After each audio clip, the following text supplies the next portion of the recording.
Assalamualaikum warahmatullahi wabarakatuh. Pada topik kali ini adalah culture and consumer behavior. Bagaimana budaya suatu daerah mempengaruhi dari perilaku konsumen kita. Kita harus memahami terlebih dahulu apa yang disebut dengan budaya. Budaya merupakan akumulasi dari ritual, kemudian norma, tradisi, serta mitos yang ada di suatu daerah. Dan budaya merupakan society personality atau karakteristik masyarakat atau komunitas di suatu daerah. Dalam budaya,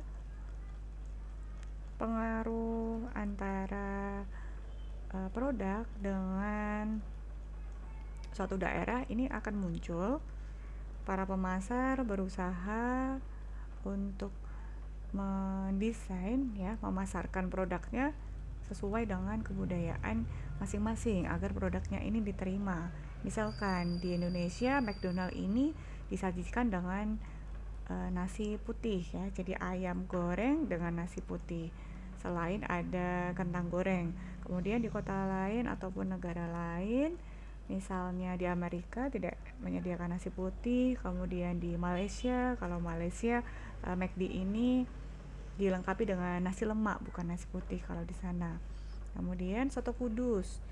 Soto Kudus di daerah kita bahan bakunya adalah dengan daging kerbau. Berbeda dengan soto di daerah lain yang menggunakan daging sapi. Karena di Kudus ini masih melestarikan budaya sebelumnya, yaitu sebagian besar pemeluk Hindu ini banyak di Kudus. Dan sekarang walaupun agama Muslim ini sebagian besar meluknya di Kudus, tetapi masih tetap terjaga untuk menghormati tradisi yang terdahulu, yaitu tidak menyembelih sapi saat kurban ataupun menggunakan bahan makanan. Kemudian selama bulan puasa atau bulan Ramadan, banyak restoran ataupun tempat makan yang menyediakan paket berbuka dan memberikan menu gratis makanan pembuka atau takjil. Salah satu pembentuk budaya adalah mitos, yaitu berbentuk story ya ataupun cerita yang menggambarkan sebuah ide ataupun kondisi pada suatu budaya. Mitos ini kadang kita temukan dalam buku, kemudian dalam film, kemudian iklan, dan banyak iklan ini menyampaikan tentang karakteristik dari suatu mitos. Contoh mitos di Indonesia adalah falling eyelash. Ini kalau ada bulu mata kita yang jatuh. Mitosnya adalah bulu mata ini berarti ada seseorang yang sedang merindukan kita. Kemudian mitos lainnya adalah there are butterflies at home. Ada sebuah kupu-kupu yang datang atau masuk ke rumah kita. Kemudian mitos berikutnya adalah kancil. Kancil di Indonesia adalah dianggap sebagai binatang yang cerdik. Kemudian mitos-mitos tersebut dimanfaatkan oleh pemasar ataupun mereka memanfaatkan peluang ini untuk memasarkan produknya agar produk tersebut dapat tersampaikan ke konsumen dengan baik. Misalkan ya, digunakan untuk sebuah merek yang bernama Kuku Bima Energy. Nah, Kuku Bima Energy ini diproduksi oleh perusahaan, harapannya adalah konsumen mengetahui bahwa Bima yang merupakan tokoh pewayangan ini memiliki karakteristik bahwa tokoh yang kuat, kemudian dia adalah tangguh. Harapannya adalah konsumen mengetahui produk ini adalah produk penguat untuk dikonsumsi melalui minuman. Seorang pemasar ataupun perusahaan, mereka harus menggali ya lebih dalam terhadap mitos yang dimiliki oleh suatu daerah untuk mengembangkan strategi yang tepat dalam menyampaikan produk mereka.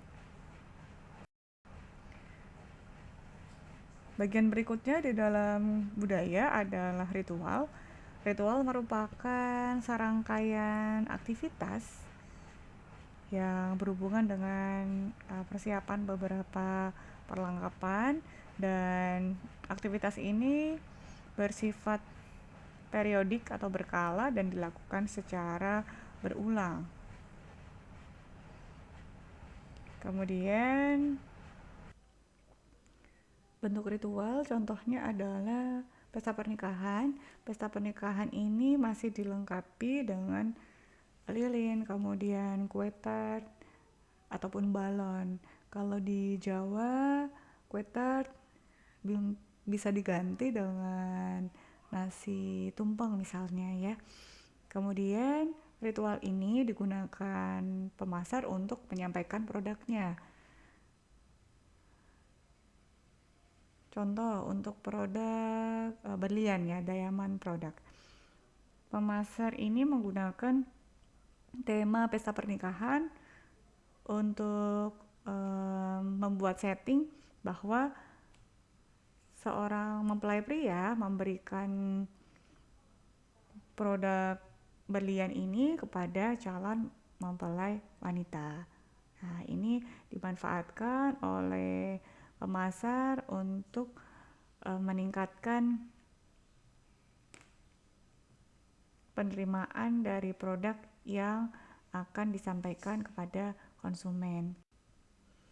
Contoh lainnya adalah saat bulan Ramadan, umat muslim ini saat berbuka puasa mereka menyiapkan makanan pembuka ataupun minuman pembuka berupa es cola, kemudian es buah, es campur yang berbeda dengan bulan-bulan sebelumnya.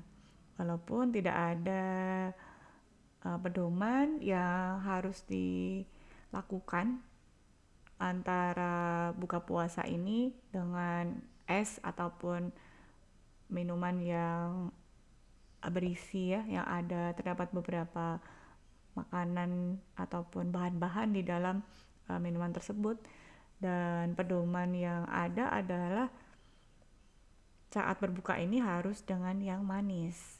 Ritual yang terjadi adalah umat muslim menyiapkan minuman seperti cola, kemudian es buah. Ini yang saya rasa minuman tersebut adalah minuman yang cukup mengenyangkan ya dibandingkan dengan hari-hari biasanya yang kita mungkin hanya mengkonsumsi es teh, kemudian jus. Kemudian di bulan Desember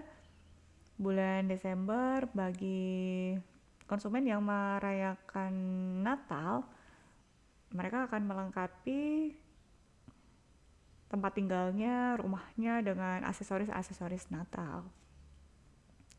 Kemudian ini adalah bentuk konsumsi yang berdasarkan budaya. Yang pertama adalah secret consumption, merupakan suatu produk yang kita gunakan untuk kebutuhan sehari-hari atau kebutuhan normal, namun produk ini atau barang ini adalah bukan dari sesuatu yang suci atau sesuatu yang sakral, tapi benda ini adalah kita hormati penggunaannya. Kemudian kalau proven consumption ini adalah kita menggunakan suatu produk ataupun barang yang digunakan secara umum, digunakan untuk sehari-hari. Contohnya adalah dress ya, untuk gaun wanita saat wedding party ini bersifat sakral, tapi dress untuk bekerja atau gaun untuk bekerja ini merupakan suatu yang profane. Ada desacralization. Desacralization ini adalah perpindahan antara produk sakral menjadi produk profane, karena jumlahnya yang mulai diproduksi secara massal dan digunakan oleh banyak orang. Dalam budaya, seorang pemasar ini membutuhkan beberapa inovasi dalam meningkatkan kemenarikan produknya agar produk tersebut dapat diterima oleh konsumen secara luas. Yang pertama adalah dengan new manufacturing technique. Melalui proses produksi yang telah diinovasi, proses produksi baru misalkan menggunakan mesin. Contohnya adalah suatu produk makanan yang sebelumnya adalah diproduksi dengan manual, misalnya ya untuk proses penggilingan, proses pengadukan dilakukan secara manual, kemudian ditemukan sebuah mesin yang dapat menggantikan proses manual ini. Yang kedua, new product variation.